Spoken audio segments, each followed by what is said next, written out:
So during a talk at the Reagan Foundation, late night talk show legend Jay Leno had a few words of advice for the other late night guys that want to get way too political, like a Stephen Colbert. Let's talk about it. How's everybody doing? My name is Anthony Brian Logan, and today we got to talk about late night talk show legend Jay Leno educating other late night guys about how to run the show. And the main rule, the main thing that I think should be obvious is you don't want to turn off half of your audience immediately. You want to get everybody on board, as many viewers as possible. You don't want to just say, okay, automatically, I'm not going to talk to half of the country, or I'm going to insult half of the country. That's going to get old. People don't like it. You're limiting your viewers. It just doesn't make any sense. And of course, Jay Leno is going to go into some detail here. But first things first, let's look at some of these protests we got going on for Stephen Colbert. Okay, I guess they want to make this be a political thing that his show was getting canceled when it was losing $40 to $50 million a year. I don't care how political you are or how political you aren't. If you're making money, they're going to keep you on board. But when you get to be too political and people don't like it and you start to lose money, well, bye-bye. That's how that goes. Now, look, we got a few guys that came to the protest. Let's check this out. Trump must go. Trump must go. Trump must go. How are you going to protest this? Like, how does this make any sense? This is a financial decision from the network. That's like when somebody gets fired because they're losing money and they're just not productive. You go to the place and protest to bring them back. Why would they bring them back? The whole purpose of this guy working here is to make us money. If he's not accomplishing that goal, then he's got to get up out of here. Now, this protest was a few days ago. This is not the most recent one, but I wanted to be fair and show this protest that had a few more guys and girls compared to the other one, which did not have very many. You see this right here. NYC's We're With Colbert rally for late night host is a bus with just 20 protesters. And you can see some of the signs right here. That one right there on the left in the purple, that's not very nice. That's not very family friendly. And we see we got masks and stuff on like it's still 2021. I don't understand, but I do understand. That's the general audience you're going to get who's watching Stephen Colbert. Now, let's get to this right here. Again, this is going to be Jay Leno at the Reagan Foundation. I'll link to this full video in the box if you want to see it and hear it without my commentary. If you're on IG, Facebook, etc., visit a link in the bio, go to the corresponding article on the website. But without further ado, let's go ahead and roll it. There was an analysis done of your work on The Tonight Show for the 22 years, and that your jokes were roughly equally balanced between going after Republicans and taking aim at Democrats. Well, that's Did you have a strategy, or like was that? Well, Before he continues, that's the way it should be. Look, I have no problem with jokes about President Trump, jokes about conservatives, Republicans, people like me. I have no problem with that. But when it's just one-sided and that's all you do every night is joke about one side on a platform that should be about entertainment and fun, people just at a certain point don't like it. There are some who are going to watch. There are some who are going to like it, but it's not enough to warrant 200 employees and for Stephen Colbert to be getting paid $15 million a year. But I digress. It's funny to me when I got hate letters from, dear Ms. Lyon, you and your Republican friends, well, Ms. Lyon, I hope you and your Democratic buddies are happy, over the same joke. And I go, well, that's good. So that's how you get a whole audience. Now you have to be content with half the audience because you have to give your opinion. How did we get to this place? Or do you have advice for comedians today to sort of bring it back to something? Well, you know, Rodney Dangerfield and I were friends. I knew Rodney. A legendary guy. Oh, I get no respect. Loved him. He was great. 40 years. I have no idea if he was Democrat or Republican. We never discussed. We just discussed jokes.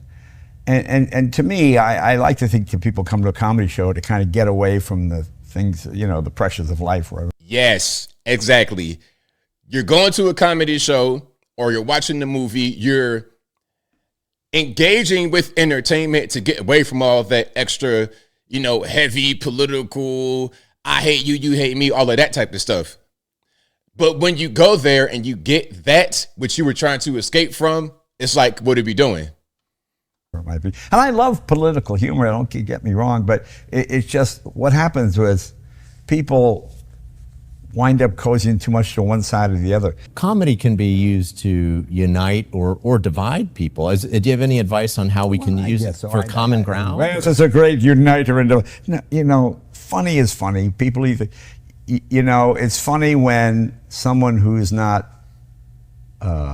when you make fun of their side and they laugh at it, I just find getting out, I don't think anybody wants to hear a lecture. To me, it's just, when I was with Rodney, it was always the economy of words. Get to the joke as quickly as possible. Well, and it's worth noting that both you and Rodney Dangerfield experienced and have been experiencing enormous success, right? So your approach worked in the marketplace. Well, why shoot for just half an audience all the time, I mean, the thing about Colbert, I'm going to just, before he continues, the thing about Colbert is that he was not funny at all, ever. I didn't even know he was a comedian. I thought he was like a politician that started the show. I had no idea that he was a comedian before this. Is he a comedian? Was he a comedian before this? I can't tell if he is or if he was, because he's not funny. Jay Leno, Rodney Dangerfield, these guys are actually funny. So it doesn't really matter about nothing. Just be funny. And if you can't do that and your shtick is about attacking people politically, that's not really entertaining. Therefore, you're not going to make money. Why not try to get the whole, I like to bring people into the big picture. I don't understand why you would alienate one particular group, or just don't do it at all. I'm not saying you have to throw your support or whatever, but just do what's funny. There it is. So again, shout out to the Reagan Foundation. Shout out to Jay Leno, a legend in the game, and also Rodney Dangerfield. Oh, get no respect. Hey, he was really good. He was really good. And there's other guys who are still kicking who were better back then before they became political, like a Jim Carrey. Jim Carrey in the 90s, hilarious. Ace Ventura, look, one of my favorite scenes of all time, the funniest scenes, one of the funniest scenes of all time is when he was born out of the rhinoceros. And if you know, you know. If you've seen that movie, it was Ace Ventura 2. Looked it up for the young folks if you've not seen it. Hilarious. Absolutely funny.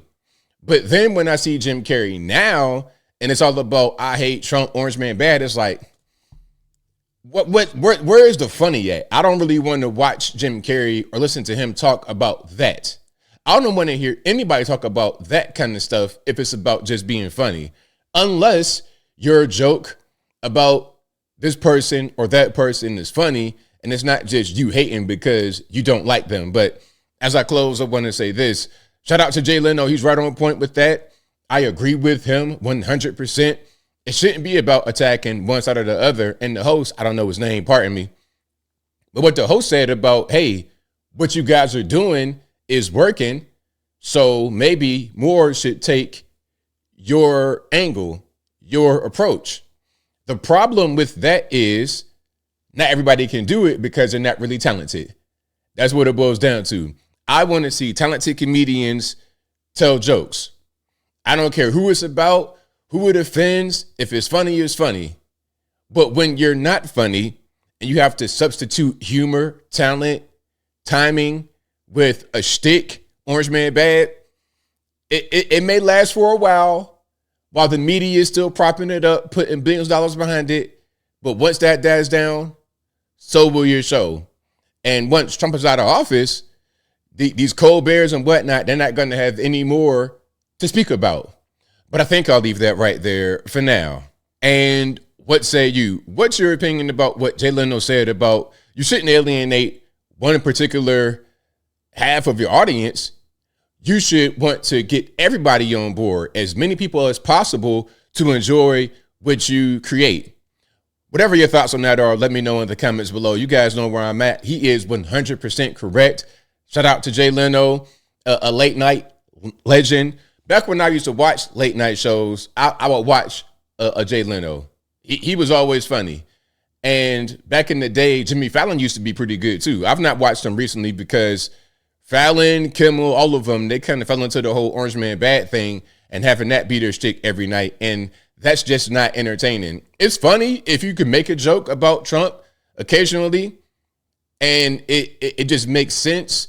But when it's about bashing every night and you don't do it to your side and it becomes obviously politically motivated, meaning you guys are on the left and you want to attack the right, that's just not what I am trying to see on a late night Tuesday. But whatever your thoughts are, please let me know in the comments below.